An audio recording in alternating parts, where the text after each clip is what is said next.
Hello, and welcome to the August edition of Marlborough magazine. This month we have some stories that look to Marlborough's past and future, a story to cool you down, and an update on the Labor Day parade. Our first story takes us to the home of John and Claire Noble, this year's Labor Day Parade Grand Marshals. Marlborough magazine's Leslie Canada recently sat down with them for a chat. Thousands of people line Marlborough's streets every year for the annual Labor Day Parade. The first parade was in 1952 after Mayor Gadbois suggested the parade to lift spirits. It had been a tough year. Veterans were returning from World War II, finding themselves unemployed. Marlborough's shoe factories were closing, and young men were being killed in the Korean War. The parade is a very lively thing. It's as Labor Day itself evolved into a big celebration, parade being part of it, it became something that everybody looked forward to every Labor Day. A success from the start, the parade hasn't missed a year. This year's 55th parade is themed One City, One Community, It's Our Time. The theme, what we tried to do this year was to be consistent with the theme that our mayor has selected for her first term in office. And her term is basically one of moving forward and doing it together and in a spirit of cooperation and facing the changes ahead in the city. And so we chose the theme One City, One Community to kind of bring in that unification, and we added to it the phrase, it's our time, because it is our time. If things are going to happen in this city, it's our turn to do it. And to lead the parade, Claire and John Noble have been named this year's Grand Marshals. They told me to bring John to Rotary. And I said, well, why do I have to be there? And they said, well, we'd like you to come. So I found out when I got there that they included me, which I wasn't expecting. I just kept it a secret from him. But it wasn't a secret for long. Mayor Nancy Stevens and Parade Director George Wapham made the announcement back in June. Well, John and Claire Noble are two of our more distinctive citizens here in the city. They both have spent an entire lifetime in Depot, helping to make which city is now gone, of Marlborough a better place features to in there live they and had work. Married for 62 years, Claire and John have been active in the community their entire lives. Well, I've actually been involved in volunteer work since World War II, because my husband was in the Second World War, and he was wounded in the Battle of the Bulge. Yes. It was actually in Belgium. And he was in the hospital there, actually 3 hospitals for about 5 months. So I wasn't sure, you know, just how serious his injuries were, because all I heard was from the Red Cross, and it was only a telegram, actually, that he was in the hospital, period. Nothing else. Not like today. After John was wounded in the war, Claire took up volunteer work and has since donated more than 4,000 hours of her time. A lot of volunteer work for the hospital and for the Cancer Society and the DAV Auxiliary, which is the Veterans Organization. The countless hours of volunteer work this couple has given haven't gone unnoticed. Rick Bennett of Marlborough's Savings Bank has gotten to know John through Marlborough's Rotary Club. John has been that voice of reason, you know, and when times do get tough, he's a very calm individual. When John speaks, it's like the old E.F. Hutton ad. John, people listen, and he's the type of person that inspires all of those around him to really do their best, because you wanna please John, you wanna make him proud of you. And on September 5th, John and Claire will have the opportunity to inspire thousands, this time from the front of the parade. So what do these Grand Marshals do during the parade? We have no idea. As far as we know, we ride in a automobile and wave at everybody. Yeah, open car. And we'll be in the front of the parade, leading the parade, I imagine. They'll be immediately following our city officials, and they're the ceremonial leader of the parade. They'll be riding in a very nice open car, and they'll just have a good time and let the people of the Marlborough show their applause and appreciation. I can't imagine a couple that that would be better suited for that role. They've given their heart and soul to Marlborough, and obviously all of us, the trustees, officers, employees, all of us at Marlborough Savings are extremely proud of them, and I know that certainly the city, they've chosen a very well-deserving couple.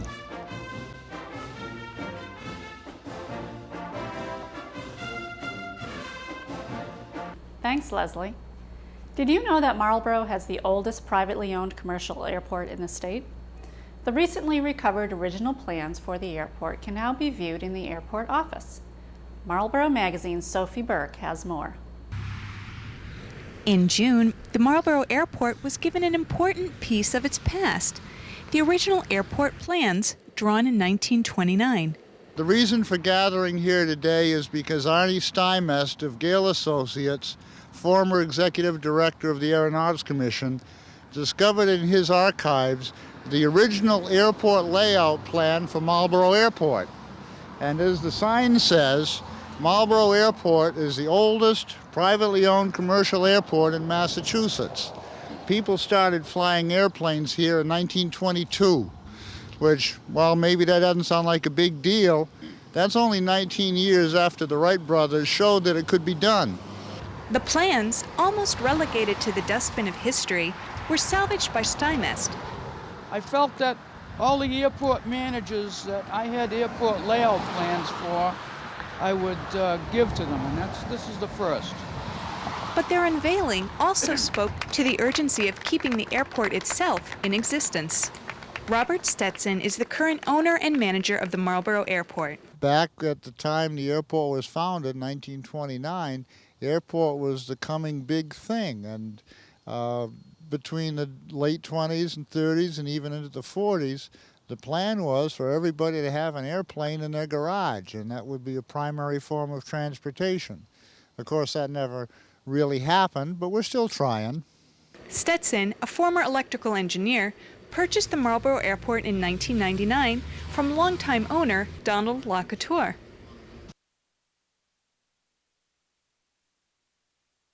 Farm Road, and you can see that that's gravel, and here's Broad Meadow, and that's shown as a dirt road. Here's Trombetta's greenhouses. Some of these buildings still exist. This house across the street, this little house right here on the corner. What is pretty notable here is the absence of stuff. That there's no apartment buildings, there's no trailer parks. We're way out in the country at the time that this airport was established, and the various elevations and meters above mean sea level, tree lines. It's also noteworthy here that if you look at the heights of these trees out here off the end of the runway, they aren't any taller now than they were in 1929. On the original plans, the airport has 2 runways. Now the airport has 1. And this runway here is since gone. There's a tennis Wayside Racket Club is there now. So we're left with the 1 runway. Like many airports, the Marlborough Airport has dealt with the effects of development. In Massachusetts and across the country, many airports are closing due to the combined effects of high costs and the pressure to develop the land for other purposes. Arthur Allen is the chairman of the Massachusetts Aeronautics Commission. We think that it's a Herculean effort to keep a private airport open. There are only, I think, 9. How many do we have, Bob? I think How many? 13 public use but privately owned airports. And the people that run them don't do it because they make money. They do it because, right? They're laughing. They do it because they love aviation. And it is very important that we have people like the Stetson family that love aviation. And if they do, and they love these little airplanes and the fact we have the freedom and the right to fly, if they keep these airports open, they do it strictly out of love and not out of money. In 2005, Massachusetts lost 4 airports, making Marlborough Airport, already the oldest privately owned airport in Massachusetts, even more unique.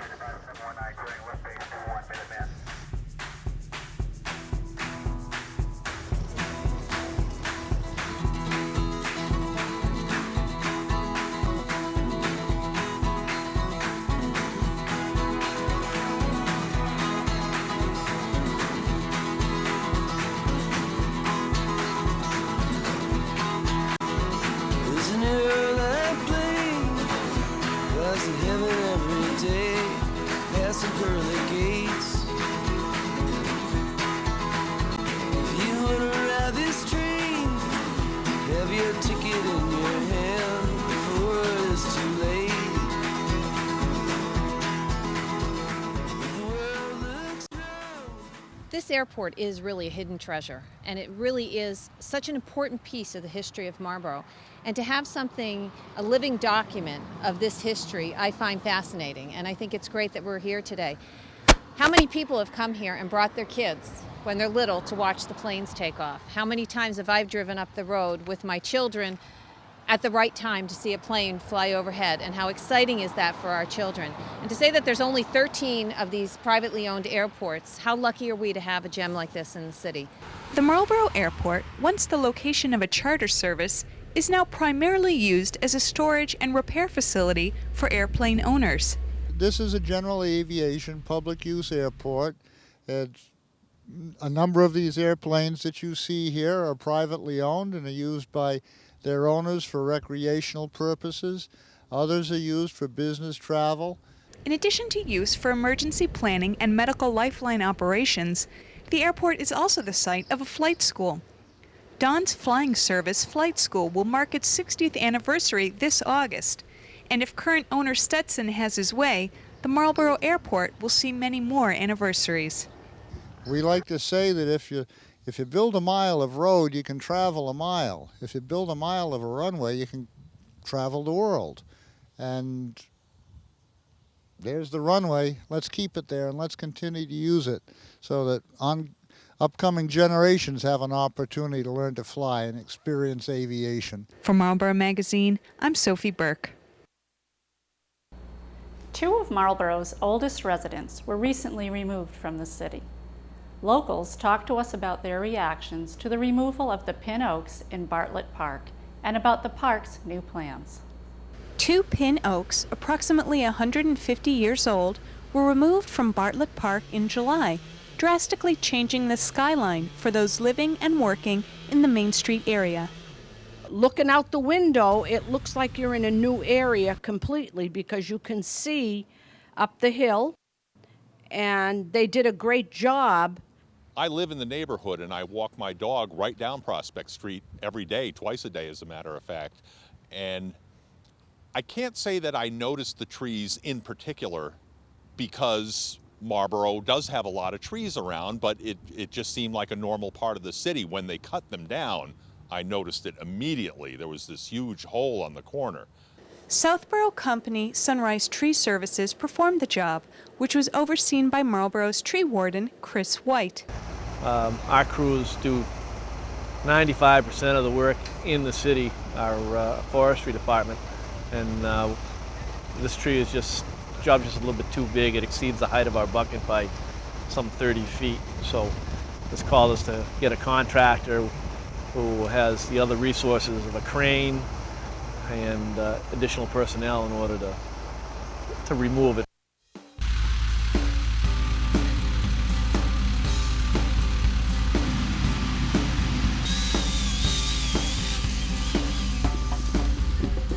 Oh, I watched all of it. It was quite the thing. Everybody was watching. Kind of sad going down, but now that it's down, I think it's beautiful. Well, it was very amazing, and you certainly knew the workmen knew exactly what they were doing step by step.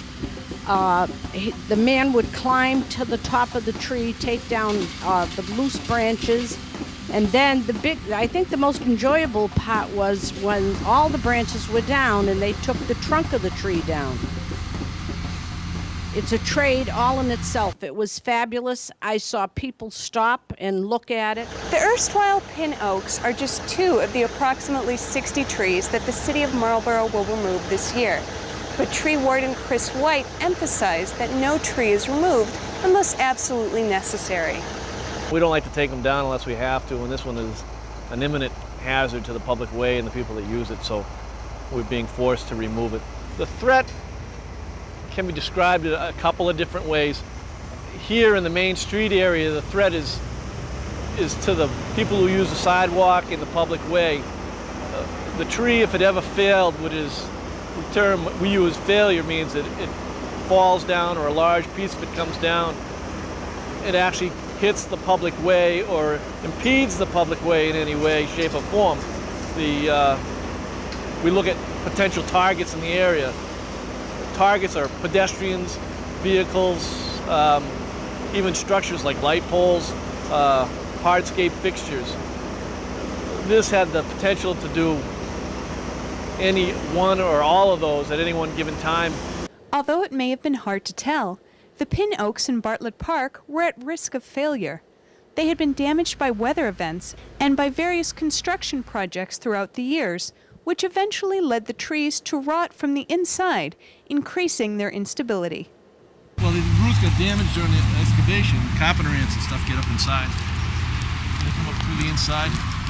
This is all rotted too. Even though it looks like it's live, this is actually the only. That's the only live piece there. And this is that root rot right there. You see the shoestring stuff? The amaryllia right there. The city doesn't just remove a tree when it deems necessary. Through a hearing process, residents are allowed to have input. The city of Marlborough has adopted Chapter 87, which is the Massachusetts Public Shade Tree Law. And part of that is a posting process. Once we've determined a tree needs to come down, we have to go through a hearing process. We come out, physically post the tree, then it gets put into the local newspaper, and in this case it goes into the Marlborough Enterprise. It's put in the Enterprise for 10 days, which is actually 2 weeks. It gets 2 postings, and then we have the hearing date not soon after the second week of the posting. If no residents object at the hearing, then the city goes forward with the removal. Usually hearings proceed without note, but sometimes removing a tree or trees can be controversial. In 2005, plans to remove several trees on West Main Street to make way for road construction met with a community outcry. The removal process for the trees in Bartlett Park went forward without objections. Fortunately for us, they took them down because at the way they were leaning, I often thought if we ever got a hurricane, that tree would have fallen in this direction and hit this building. It's kind of sad to see a big old tree be taken down like that. When I found out they had the root rot, that kind of explained why, because it would have been dangerous to leave them up. I think it's gorgeous, absolutely magnificent. The whole park looks beautiful. Plans for Bartlett Park, so named after Marlborough's 5th mayor, Charles L. Bartlett, are currently in development between the city of Marlborough and local organic landscaping company Gardens R. It's going to be a collaborative effort between the city and Don Bishop from Gardens R.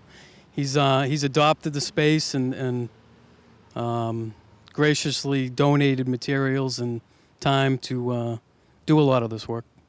The vision is to clean it up, restore it to its previous beautiful appearance that's seen in postcards and pictures from the early 1900s, and make it respectable of the name that's on it, Bartlett, and that's all we want to do.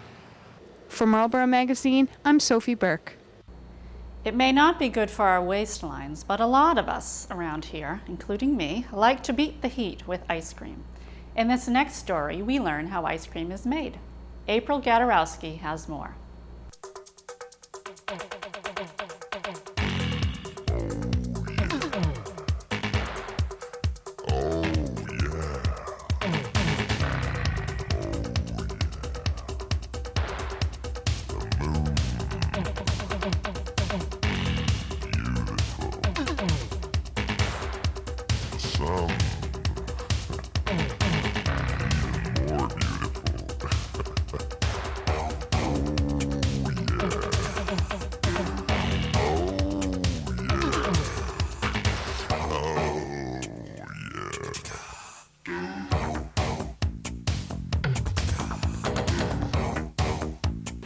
Kimball's for this very important making of ice cream, a summertime treat. We're here with Joe. Joe, how long have you been making ice cream? I've been making ice cream for 4 years now. 4 years. Yes. And would you say this is an easy process or a difficult process? A lot easier than anybody might think. It's easier. Well, can you show us, step by step how to make ice cream? Yes, I can. All right, come on, let's go see. This is huge, and you actually keep the ice cream in there. Who does this, and what is the process? We order our ice cream base from Crawley Foods, and they send a giant truck holding the 2,000 gallons. And it goes through a little porthole up there, and we pump it through this little porthole up there. It all gets pumped in. It takes about a half an hour to fill the thing completely. And where does it go from here? From here, we hook it up, goes through the pipes into the vats. So this is the beginning of the ice cream, correct? Yes. And so what is this? Right now, this is M&M, and it also makes vanilla peanut butter cup. And what are the ingredients in this? In this is vanilla extract with a couple of bags of malts, and that's what makes the M&M and vanilla peanut butter cup. And is this all milk, or? This is all the milk, like butter, fat, cream, sugar, the base that's in those tanks. Everything that makes it so good, huh? All right, so the ice cream's coming from the vats to the constant freezer. Can you explain the process? It gets, from the vats after we flavor it, the machine pumps it through these pipes into those hoses, which pumps it through this horn, and it comes out as soft serve. And then once it, say like right now we're doing M&M, we'll spoon the M&Ms in, and then once it's done, put some parchment paper on it and put it in this tunnel, where it stays in there for 24 hours.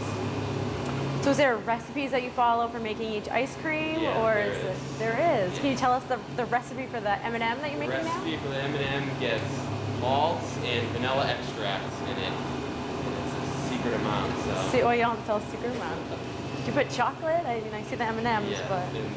Not for the M&M. No. Some flavors we've tried chocolate M&M, and we've tried like every M&M flavor you can think of. So making all this ice cream, you probably don't eat too much of it, do you? No. I've been doing it for so long, so. And how long? 4 years? Yeah. What's your favorite flavor if you had to pick one? My favorite right now is malted Blue Crunch. Can you tell us a little bit about that? That's a chocolate base with malts and vanilla in it, and it's got Swiss style chocolate chips in it, which is chocolate covered toffee. So that's my favorite at the moment. Sounds good. So Jill, you're the manager here at Kimball's. Yes, Can I am. you explain a little bit about your shifts, like the time? Usually we have, it's me and 2 other managers here at Kimball's, and I'm here, usually it's like a 9 to 6 shift or like a 2 to close shift, so it's about a 9-hour or an 8.5-hour day here. And how long have you been a manager here at Kimball's? I've been here for the last 8 years, and I've been a manager for the last 5. Oh wow, excellent. Yeah. So everybody comes and gets their ice cream, it's something people like to do in their spare time in the summer, to relax, but behind the scenes, is it as relaxing as getting the ice cream, or is it a bit stressful? No, actually it's a lot of fun back here. A lot of everyone here is like my age or a few years younger, and we just have a good time. We just, talk about like what we're doing for the weekend, and I mean, it may get stressful on a Sunday or so just because the lines are really long. We have windows 1 through 12 open, and it gets really busy here, but we get through it. This is Kimball's famous banana split. It takes quite a few steps to make this. We're gonna watch and see how it's done.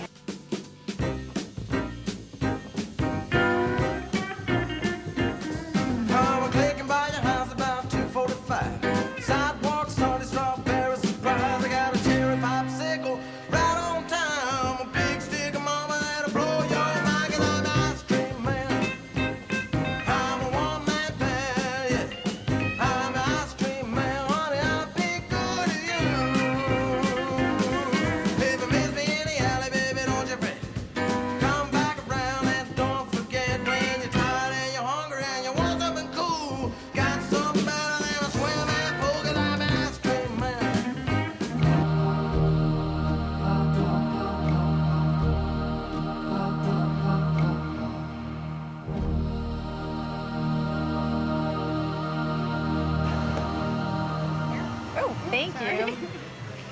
Hey, what can I say? Watching all that ice cream made me hungry. For Marlborough Magazine, I'm April Gadarowski. Thanks for tuning in to the August edition of Marlborough Magazine. We'll see you next month with more stories about Marlborough. I'm Susan Loffer. Have a great month.